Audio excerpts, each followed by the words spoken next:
இன்றைக்கி தாம்பரம் ட்ரெயின் ஏறி இருந்தேன். ட்ரெயினில் நடந்த செயலை சொல்கிறேன். ட்ரெயின் ஜனமாக இருந்தது, ஆனால் கொஞ்சம் ஃப்ரீயாக தான் இருந்தது, ரொம்ப ஒன்றும் ஜனம் இல்லை.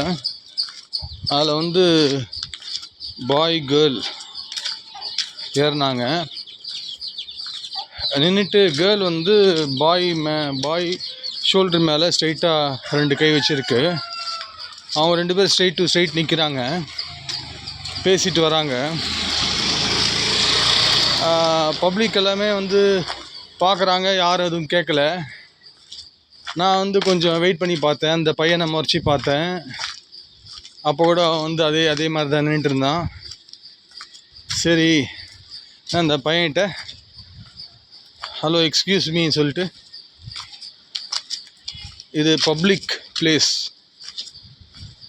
நிற்கிறது ஒழுங்காக நில்லுங்க, சின்ன சின்ன பசங்கள்லாம் ஏறுவாங்க அப்படி சொன்னேன். அதுக்கு அவன் சொன்னான்,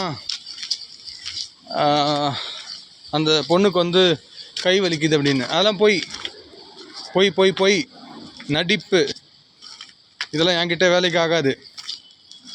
அதனால் சொன்னான். சரி, நானே கம்முன்னு இருந்துட்டேன், எதுக்கு வாக்குவாதம் அப்படின்னு. எதுக்கு நான் சொல்ல வரேன்னா, அந்த ட்ரெயினில் அவ்வளோ ஜனங்கள் இருந்தும் எதுவும் கேட்டுக்கல, கம்முன்னு இருந்தாங்க. ஆனால் எனக்கு எப்படி ஃபீல் ஆச்சுன்னா, மக்களை மரியாதை குறைவாக ட்ரீட் பண்ணுற மாதிரி அவங்க பிஹேவ் பண்ணாங்க. அதில் பப்ளிக் பிளேஸில் டிசிப்ளினாக வரணுங்க, சின்ன சின்ன பசங்க ஏறுவாங்க. ஸோ அதனால் இன்றைக்கி இந்த சம்பவம் நடந்தது. நான் ஸ்ட்ரெயிட்டாக கேட்டுட்டேன், இது போல் எல்லோரும் கேட்கணும். பப்ளிக் பிளேஸில் யாருன்னா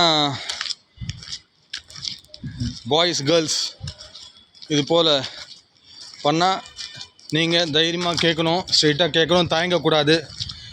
நமக்கே வந்தது அப்படின்னு போகக்கூடாது. நமக்கே வந்தது அப்படின்னு போகிறதுக்கு அது இண்டிபெண்ட் பிளேஸ் இல்லை, that is a public place. Public பிளேஸில் டீசெண்டாக டிசிப்ளினாக நடந்துக்கணும். பாய்ஸ் கேர்ள்ஸ், இன்னொன்று நான் சொல்லிக்கிறேன், நல்ல பாய்ஸ் நல்ல கேர்ள்ஸ் இருக்காங்க, அவங்களாம் பாராட்ட வேண்டியவங்க. ஸோ அவங்க எப்போது நல்லா இருக்கணும், அவங்களுக்கு என்னுடைய பிளெஸ்ஸிங்ஸும் காட் பிளெஸ்ஸிங்ஸும் இருக்குது. யாருக்கு? நல்லவங்களுக்கு, நல்ல பாய்ஸ் கேர்ள்ஸ்க்கு. ஓகே, பாய்.